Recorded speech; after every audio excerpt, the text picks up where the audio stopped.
Parah. Hop hop. Hit. Wah, hop. Ayah. Apa?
Ojo mingate.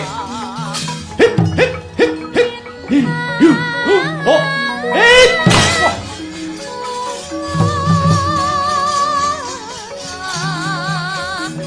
Parah.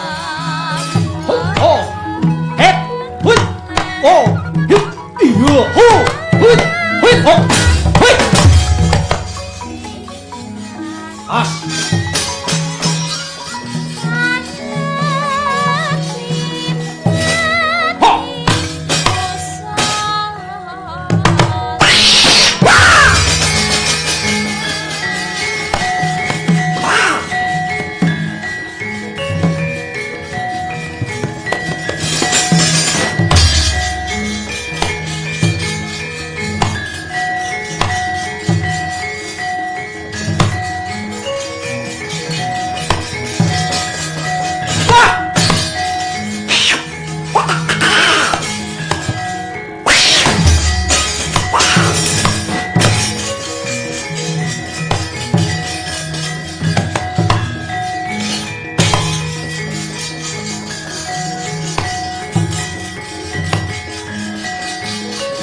Ayo, maju.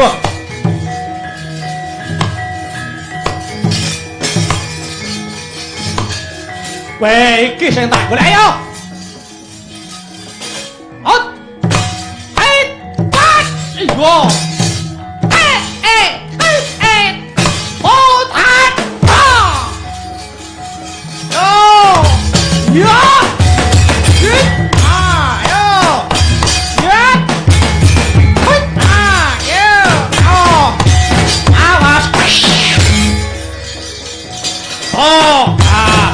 Ayo terus, ayat! Show!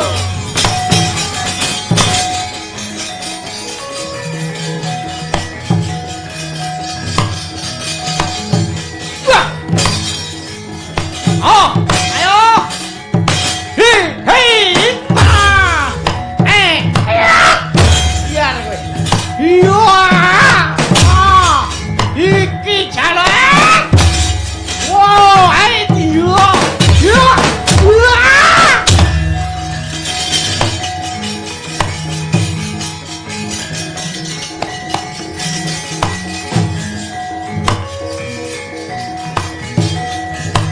Wah, ayo, hit, oh, hit, oh, oh, apa yang?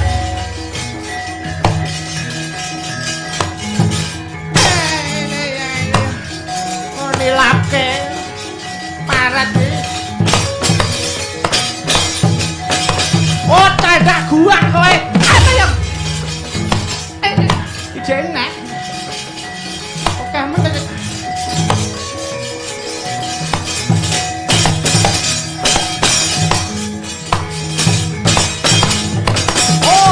iya, iki ha. Apa lo? Dari sini nak. Apa tadi?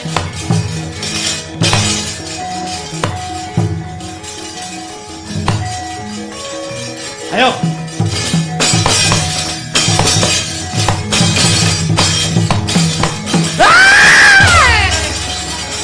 Celaka di sini.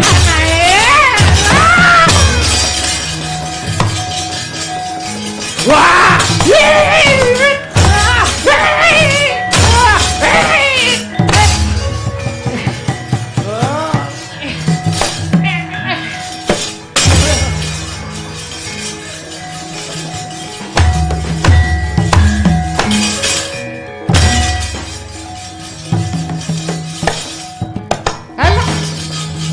Kawan.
Lenging driya mangu-mangu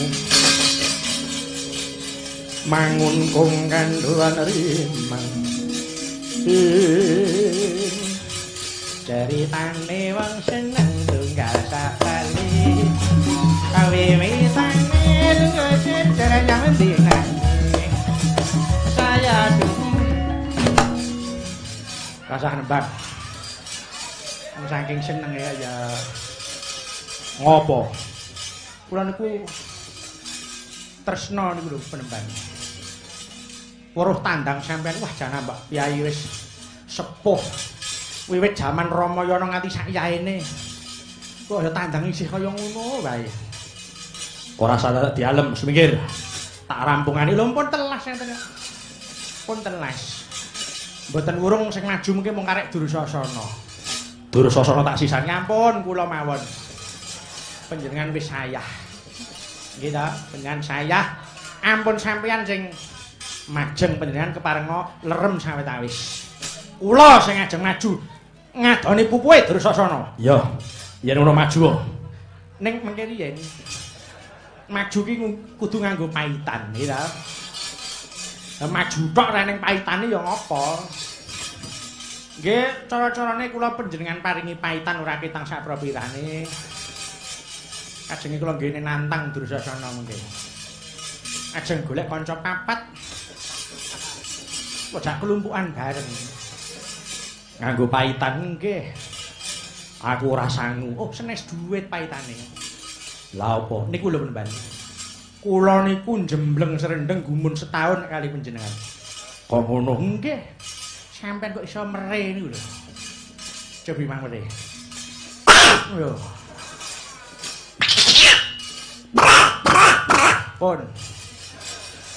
Lho niku sing kula gandrungi ten mriku niku sampeyan. Dhewe ngoten kok mila nggih man. Aja dupeh lagi kuwasa terus kumawasa, panguwasa ki narya gada niku ampun. Oh kalih melih sampeyan jarak kok Petruk niku napa sampeyan menang kalih Petruk? Cobi mang pikir man. Petruk niku panakawane Janaka. Janaka mlebu ngalas, Petruk melu mlebu ngalas. Janaka poso tapa Petruk nggih melu mboten mangan mboten ngombe. Mila kala mangsane Petruk nggih metu dayane. Buktine Petruk empun tau dadi ratu. Napa sampeyan empun? Halah, gumbal amoh. Dereng. Oh sik ta. Kowe iki dibeseli pira karo Petruk? Karek mau banget. Loh, bukan watak Durmagati menerima sogok dari siapapun niku kula ngaturaken witing klapa sak lugune.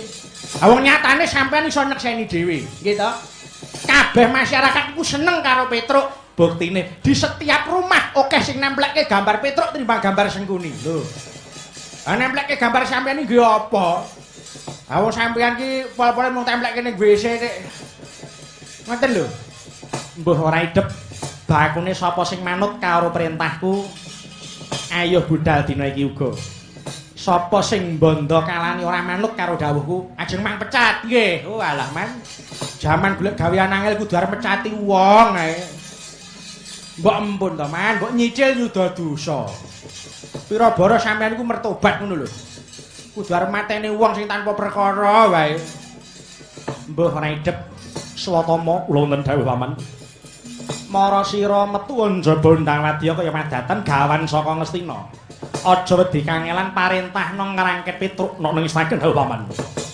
Tansah nembah kang piniji Sang swatama sikra medal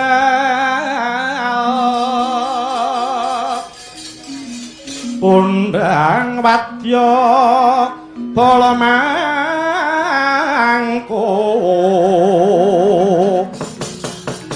rumahat kang para wadya panganti dawuh ira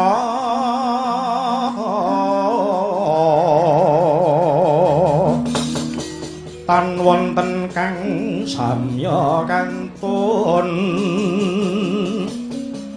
amung nenggo bangke bidal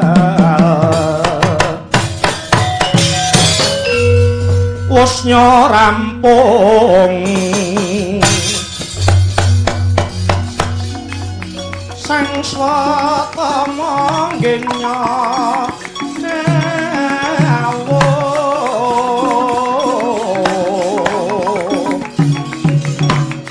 mring prawadya bala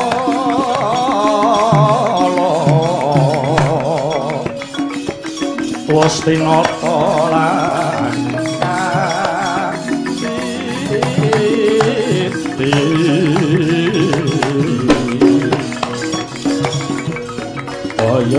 kaya sang swatama purwuninga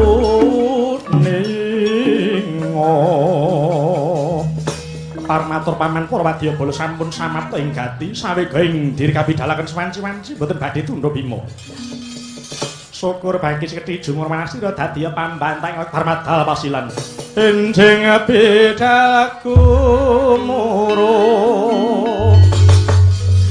saking amarta rakti ingkang kalakosa Prabu sanira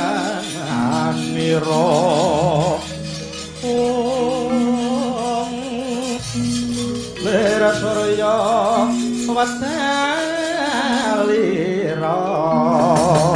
saking Jalani Dyarasa makangi jagatu mungup-mungup aning sapucak ing wukir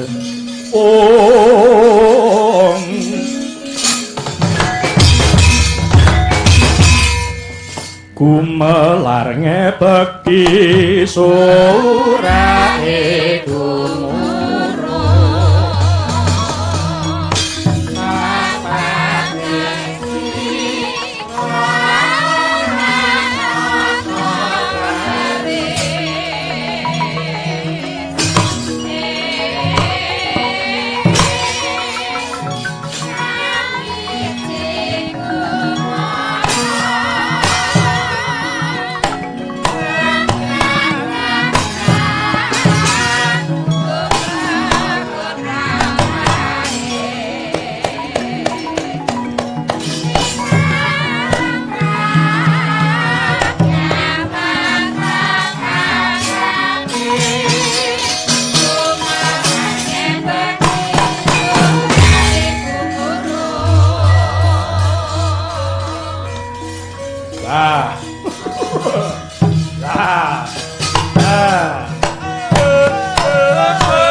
swaraning wadya kang lumampah kumpul saduru-duru atata tancaro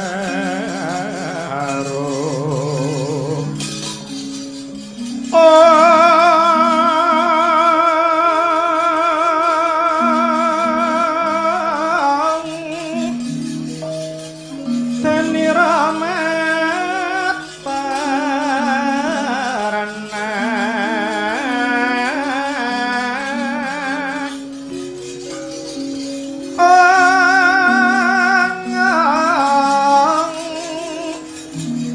Tuwaca miwang pending ungkung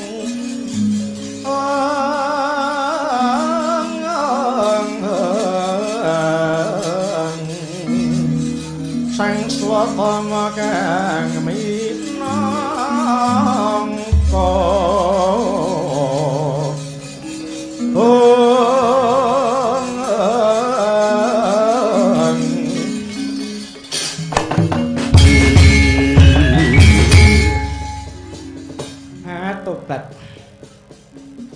tinemune ora mung kiyaine dhewe sing arep nyilih jimat Kalimasada. Jebul Prabu Duryudana lumantar pati sing kene ya arep nyilih jamus Kalimasada. Aku mah kok ya kemajon to ya. Wani adu sekecap karo Sengkuni. Gak aku iki ora kelingan nek Sengkuni iki mesti nggawa bala tur balane mesti agih kae. Ora wurung Sengkuni nggawa Kurawa, Kurawa diperintah kon mateni aku. Ning wis ora apa-apa. Kudu jagung bakarane wani tanggung perkarane. Awang didak-idak harga dirine sapa sing ora serik. Aja to menungso mbok cacing to didak ya mesti mogel to. Haning piye nek ora tak waneni aku ya mung dinyek, dicecenges, diece karo bedas Sengkuni kae. Yen ora tak belani harga diriku ora urung malah ora eneng ngajine awakku iki. Wis dadi tekadku. Harga diriku didak-idak nyawa sing tak totohke. Semboyane Petruk tinimbang mati mlumah, haluwung mati bergagah. Ben angel sisan sing buntel. Tak nyuwun marang ngersani Gusti kang nyipta jagat. Tak nembang dandang gula kekidungan muga walaya jati temah nirmala awakku. Sirna ilang saka sipate menungsa-menungsa sing ora tata. Tak nggo tamba stres. Ana kidung rumeksa ing wengi tega hayu luput ing lara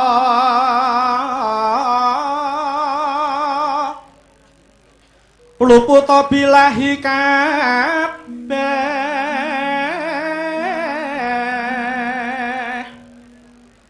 jam setan tatan purun paneluan tanono wani miwah penggawe ala gunane wong luput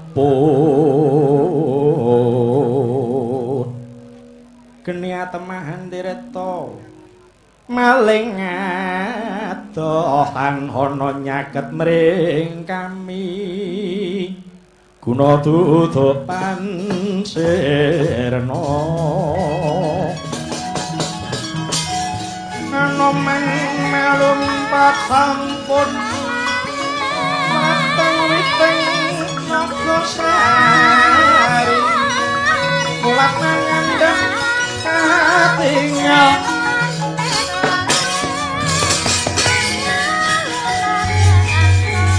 loh teman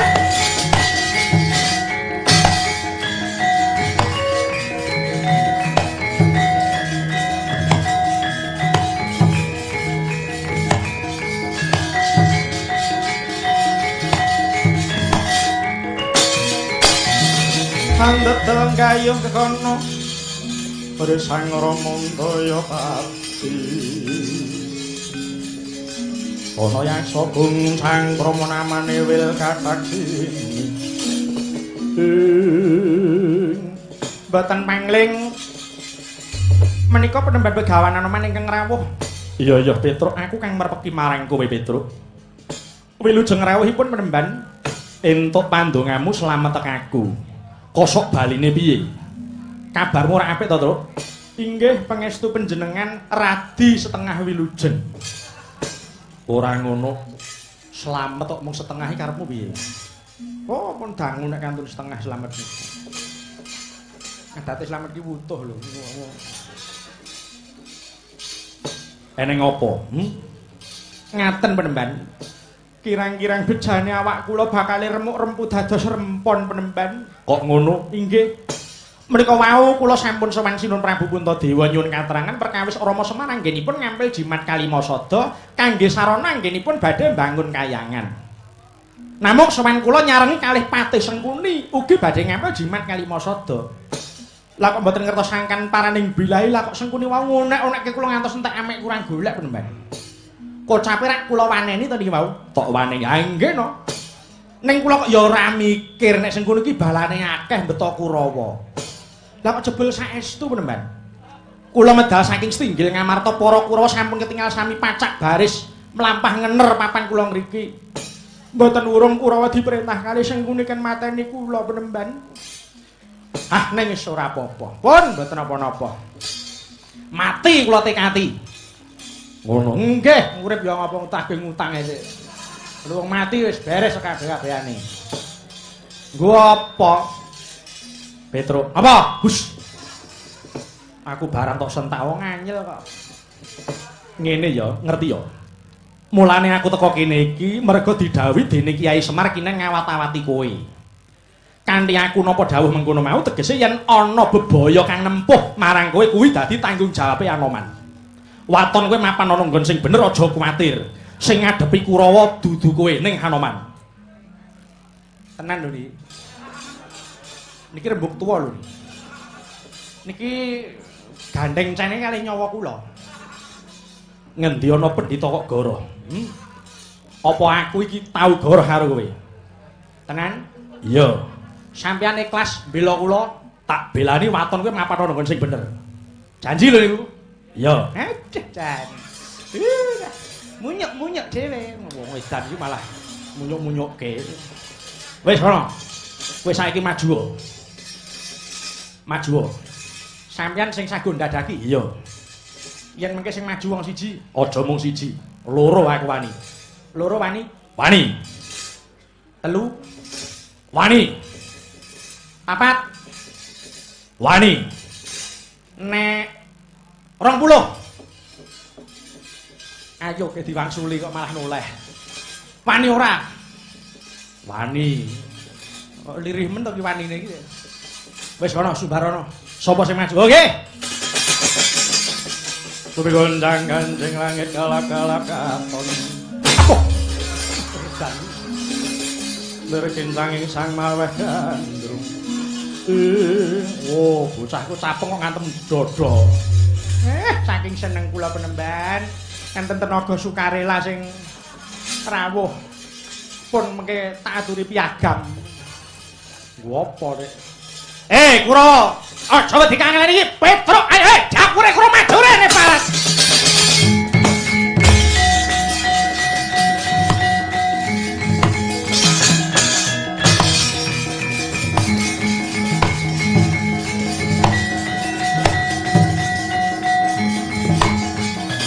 Manungsane.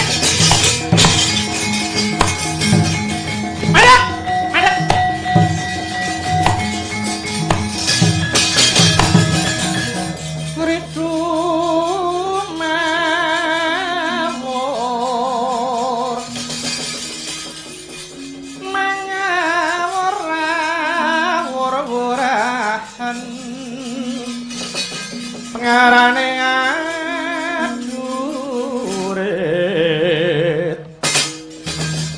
kang meguru angsa takaya putula war manjriting torang gesti terkata ingkang Dwaca lelayu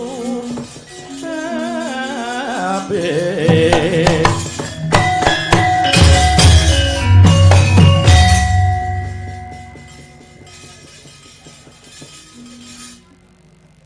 bareng kowe iki wis sik Pak sik wong edan iki nek arep sumbar malah di Petruk apa ayo sumingkira aja kowe mbacutke nyilih Jamus Kaliwosada sumingkira Jamus Kaliwosada bakal tak gawa marang Praja Ngastina. Alah kowe iki Haswa Suta Utama.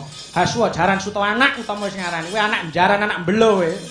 Wah kurang ajar iki ora ngejeni karo aku. Ngejeni nggo apa dapure balane sengkune nggo ngejeni. Saiki Petruk duwe sayembara. Apa sayembaramu? Kena kowe mboyong Kalimasada. Waton wis iso nglangkai batange Petruk. Wis tok pikir. Wis tok pikir. Lho. Ora ketok iki. Wis tak pikir apa durung? Kok sik ta? Mikir ki ya nganggo wektu. Nyandi kaya mau sik. Kowe iki golek sapa? Meneng sik. Kencan ning kene kok ya ora. Oh. Tak rewangi wis mulih ngetan lho iki wis. Wis tak susul ning Medion barang ya ora. Wis tak ajak jagong barang ya iki ora. Ngetutke tekan kene. Kowe golek sapa? Kencanan kula. Ayo, ora usah dadak gemremeng. Yen pancen kowe wong ampuh, kowe wong sekti. Kowe anak Semar kuwi jare dewa. Tegese anake ya ampuh. Ayo maju. Tandang ana Swatama. Kowe durung tau krungu kondange Swatama tau tate bedah kutha Boyong Putri. Anu mateni dapure Petruk sepira banget cangkem iki. Maju.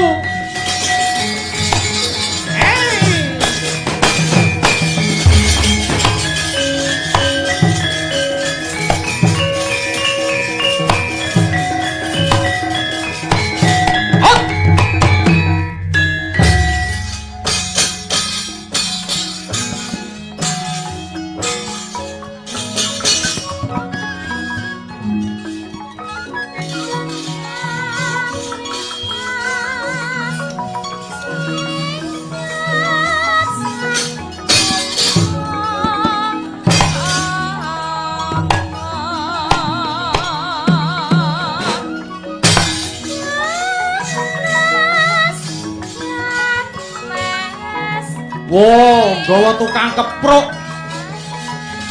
Mula kok kemakine ora jamak Petruk. Ndi Petruk dadi tanggung jawabku. Ah. Ah. Tak.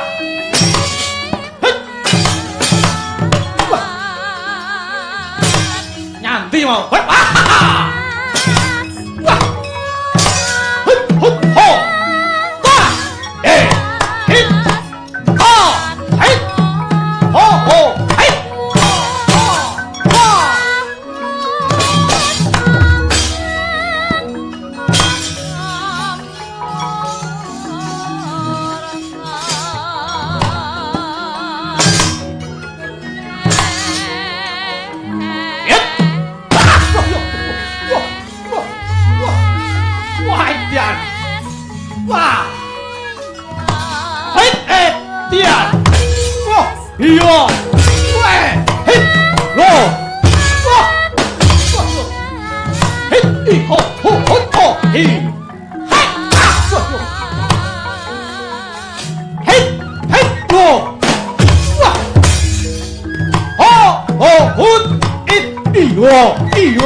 Aja mingate.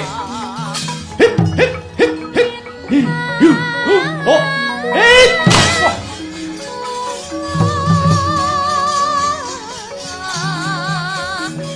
Parat. Ho ho. Hip. Hui. Oh. Hip. Iyo. Ho. Hui. Hui. Ho.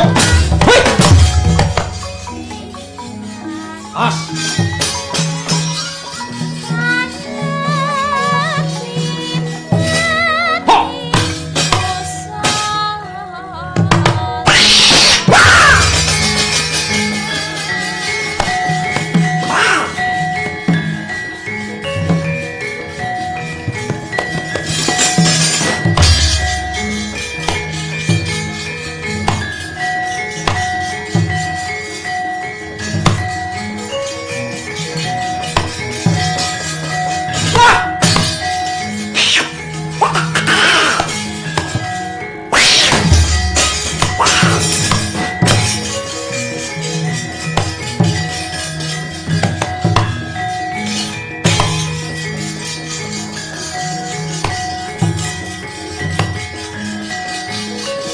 Ayo, maju.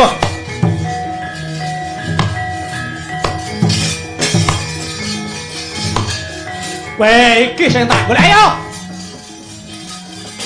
Hot. Hai, pat. Iyo. Hot.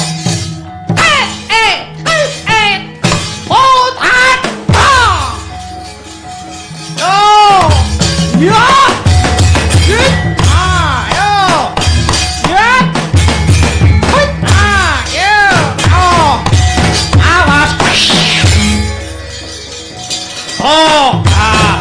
Ayo terus, ayo!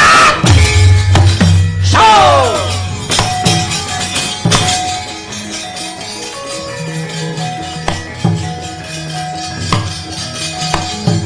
Wah!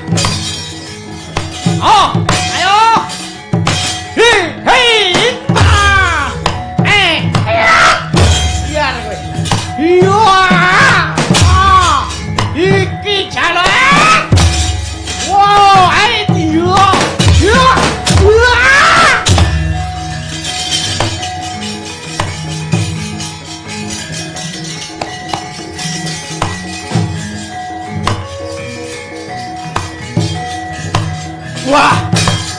Ayo. Hit. Oh. Hit. Oh. Oh.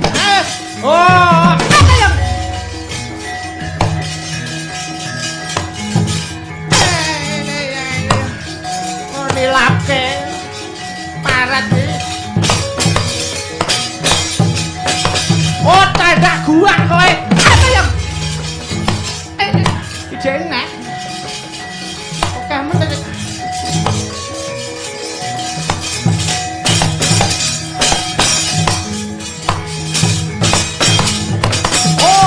Iya, iya.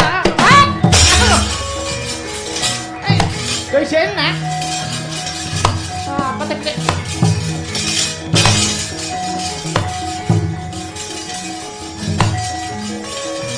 Ayo.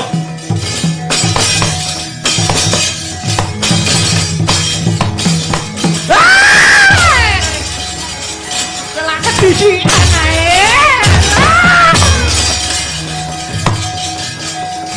Wah!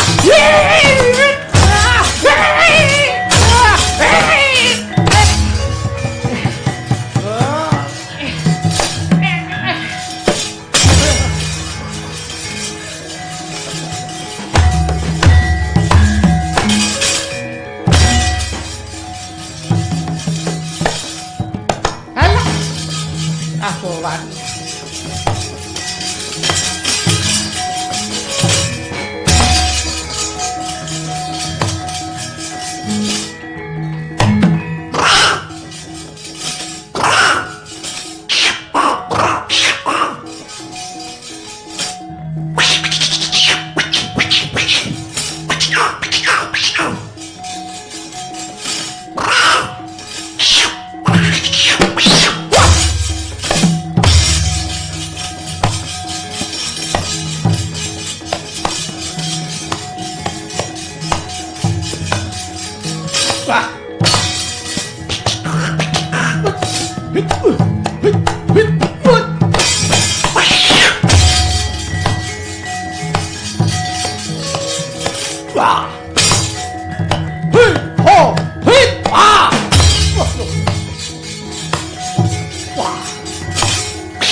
Lenging driya mangu-mangu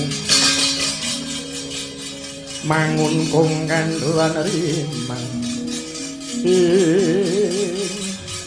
ceritane wong seneng tunggal sakali kawiwitane luwih dereng dina saya rasah nembang saking seneng ya ngopo kula niku tresna niku lho penembang weruh tandang sampean wah jana Mbak Piyai wis sepuh wiwit jaman Ramayana nganti sak yaene kok ya tandang isih kaya ngono wae ora sadar dialem semingkir tak rampungane lho pun telas enten pun telas mboten wurung sing maju mungkin mung karek Durasana tak sisani ampun kula mawon panjenengan wis sayah. Nggih ta, panjenengan sayah. Ampun sampeyan sing majeng panjenengan keparenga lerem sawetawis. Kula sing ajeng maju ngadoni pupuhe Durasana. Iya. Yen ngono maju. Ning mengke riyen maju ki kudu nganggo paitan, nggih ta. Lah maju tok ra ning paitane ya ngapa? Nggih, cara-carane kula panjenengan paringi paitan ora ketang sak propirane. Ajenge kula nggene nantang Durasana mengke. Ajeng golek kanca papat. Kok jak kelumpukan bareng. Nganggo paitan nggih. Aku ora sangu. Oh, senes duit paitane. Lah apa? Niku lho Penemban. Kula niku njembleng serendeng gumun setahun kali panjenengan. Kok ngono? Nggih. Sampeyan kok iso mere niku lho. Cobi mang mere. Lho. Pun. Lho niku sing kula gandrungi ten mriku niku sampeyan. Ngono nggih. Karepmu mbok kula nyuwun Penemban. Kula panjenengan tulari kersane saged mere ngoten niku. Pun pinten-pinten sasi mboten mere. Kowe nggih. Monggo Penemban keparenga welas dhateng hamba. Keparenga kula dipun welasi supados saged mere. Pengin mere nggih. Ya yen ngono diwatek. Niatmu ora nampa apa-apa kejaba nampa aji karep ben iso mere. Oke. Wis, pun. Mangap.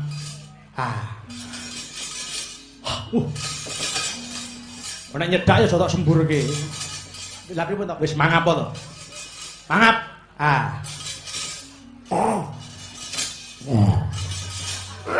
Posek. Nganggo watuk barang. Ora iki mau keselak. Pengen mere ora nggih. Mangap.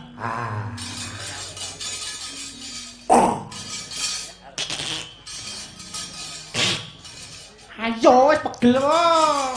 Lara iso mingkem neh no. Coba. Loh. Iso mere aku saiki ya. Wah.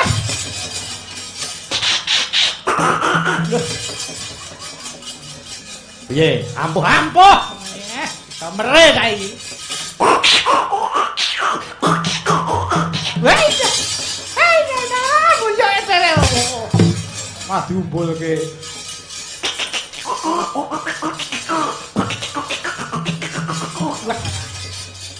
Wah, malah iso mbok lagok kae sono. Wah. Ya. Oleh bungae senenge ora jamak iki. Hei, sampe wis ora maju. Maju iki dur sasar ngene.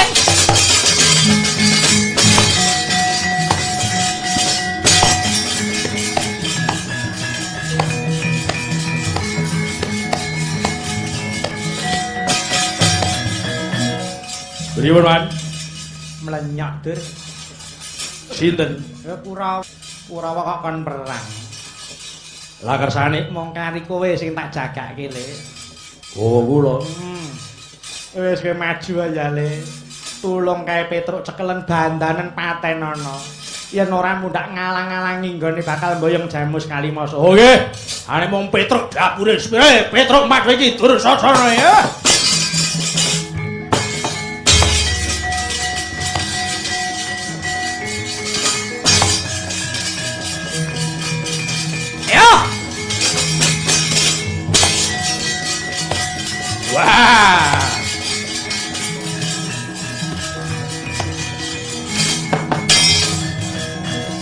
Wah, wong edan Petruk sing maju ana palagan.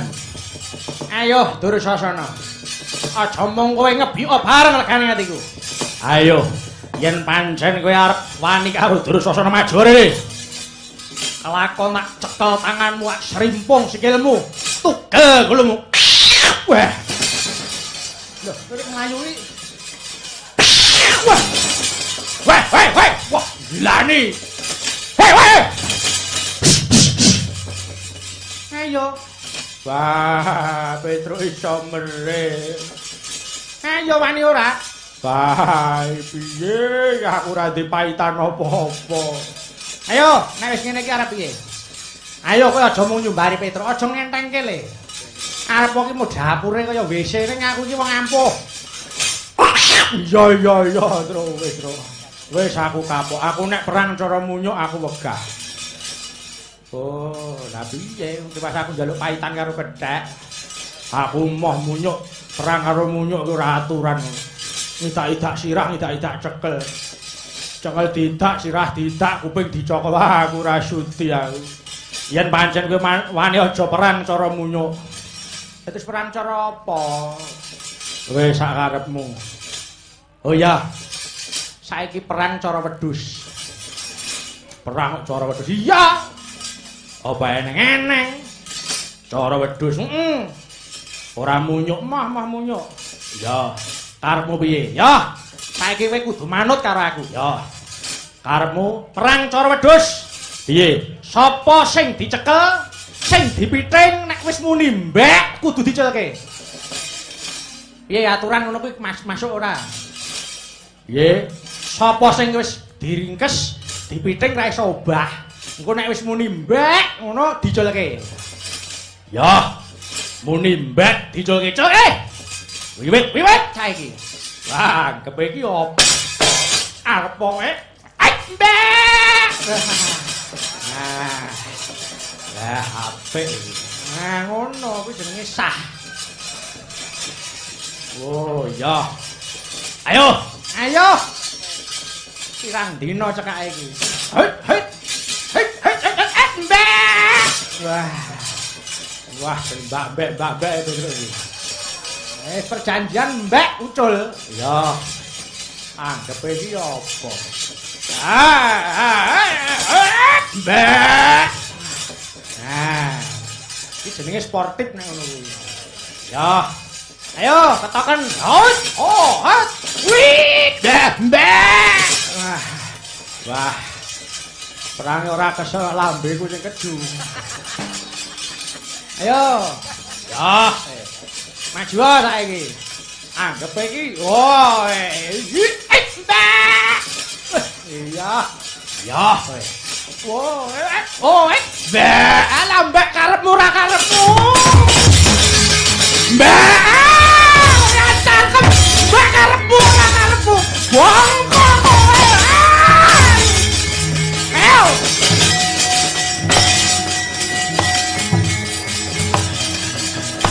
Mbak.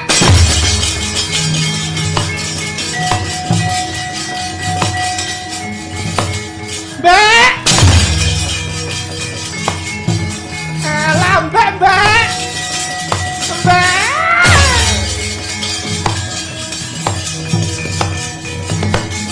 Bisa.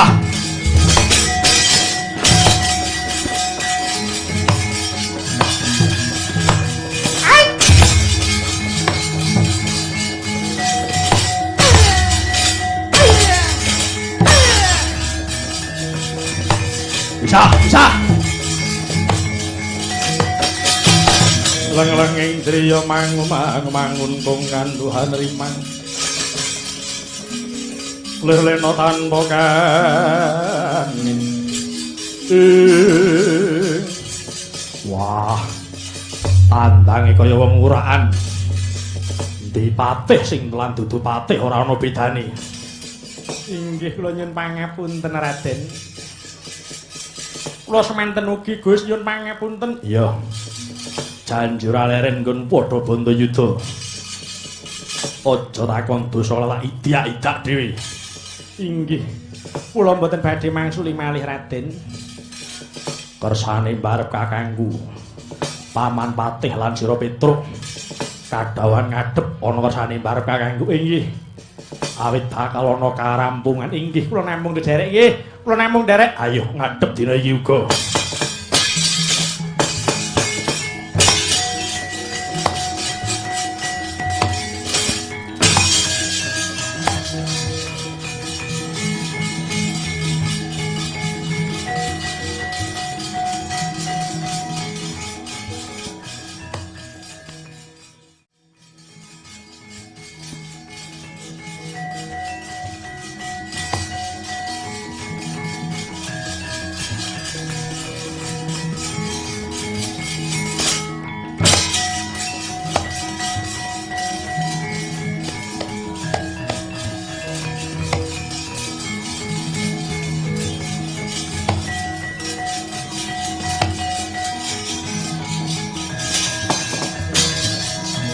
Leng-lenging driya mangun kongkan Tuhan rimang.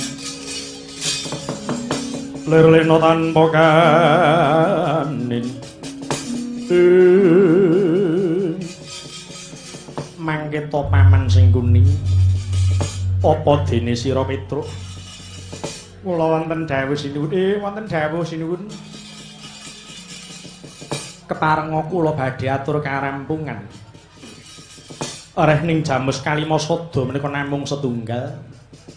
Mongko kalih ingkang badhe ngersakaken inggih menika Kakang Semar Badrana Yadalah Kakang Prabu Duryudana. Pramila kula anggadhahi panyuwun menapa panyuwunipun sinuwun inggih menapa pamundhutipun sinten ingkang saged mujudaken Sekar Jati Wasesa menika ingkang sembada hangampil Jamus Kalimasada. Manguning tias mung wirangun hening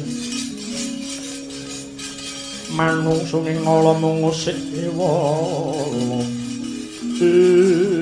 inggih terang terwaca dawuh paduka sinuwun sinten ingkang saged mujudaken Sekar Jati Wasesa menika ingkang sembada ambayong Jamus Kalimasada nun inggih paman inggih menawi ngaten kepareng kula nyuwun pamit matur dhateng ingkang Raka Sinuwun Prabu Duryudana langkung rumiyin semanten ugi kula sinuwun keparenga Kang Abdipun Petruk nyuwun pamit badhe matur dhateng Bapak Semar sing pinter nggonmu matur Petruk.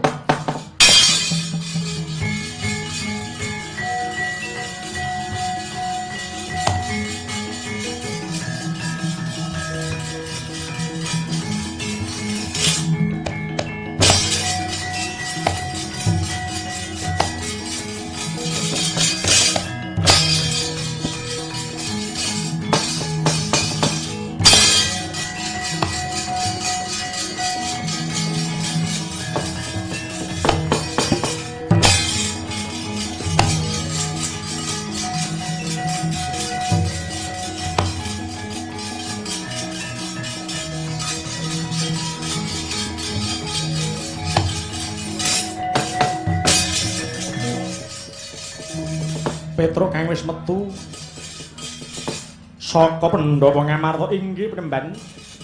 Kepriye? Sampun wonten karampungan saking ingkang Sinuwun Prabu Puntadewa. Us ana karampungan inggih karampungan Rembug. Sinten ingkang saged mujudaken Sekar Jati Wasesa menika ingkang sembada mbayong Jamus Kalimasada. Oh, sapa sing bisa mujudake Sekar Jati Wasesa? Kuwi kang sembada mbayong Jamus Kalimasada. Inggih Penemban. Banjur karepmu kula badhe wangsul rumiyin matur dhateng Bapak Semar. Dipadosi menapa mboten namung sumangga borong dhateng Bapak Semar. Oh iya. Yen mengkono karya Basuki Petruk wis paripurna nggonku ngawat-awati marang sira Petruk. Sira bali marang Karang Kedempel. Aku bakal bali marang Kendali Sada. Inggih kula ngaturaken penuwun Penemban. Dene paduka Penemban sampun bebantu dhateng bot repotipun Bapak.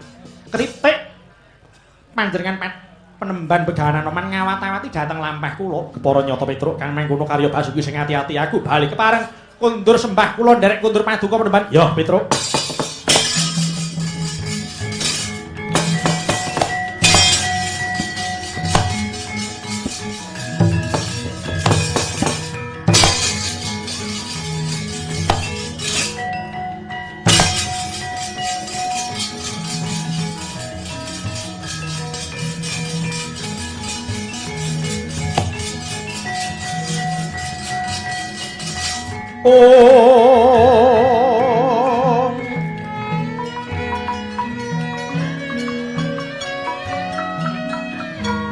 Miat langening kalang nyuwana gelar pandem cara dinon nirek kekonang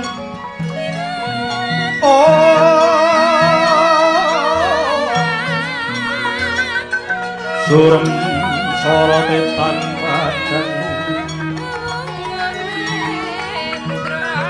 kasor lan pajaring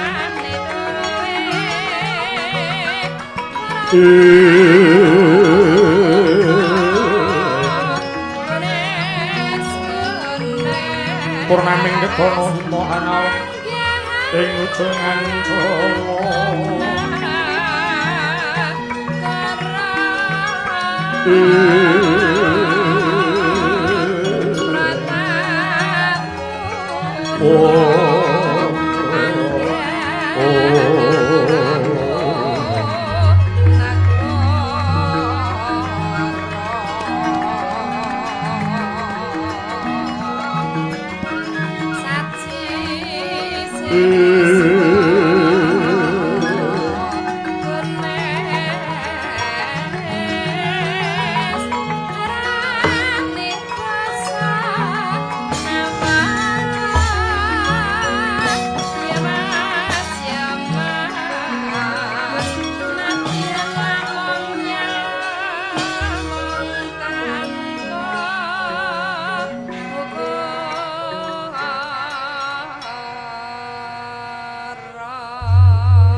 bayangan bayen bayayet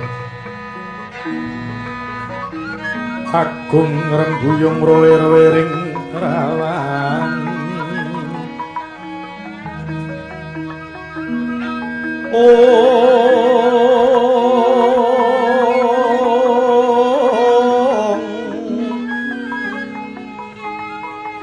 para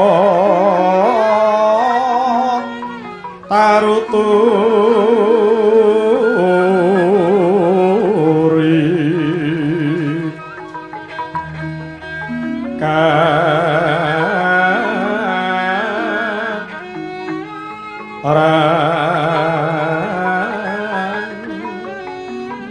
dang gundang kedhondo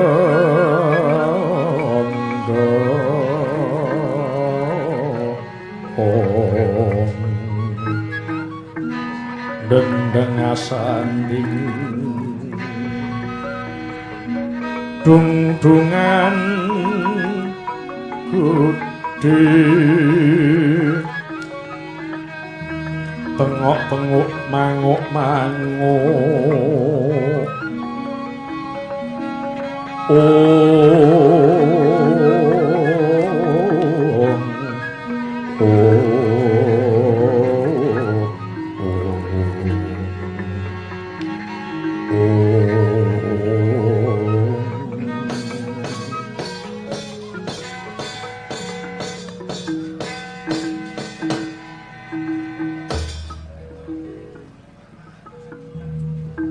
nuwun mangketa Kakang Mbok Resi Sutiragen nuwun wonten timbalan kengadhawuh sinuwun animbali abdi paduka pun Sutiragen monggo Kakang Mbok kula dherekaken ngunjukaken syukur ing ngersaning pangeran karana gesang kula rumaos nampi kanugraha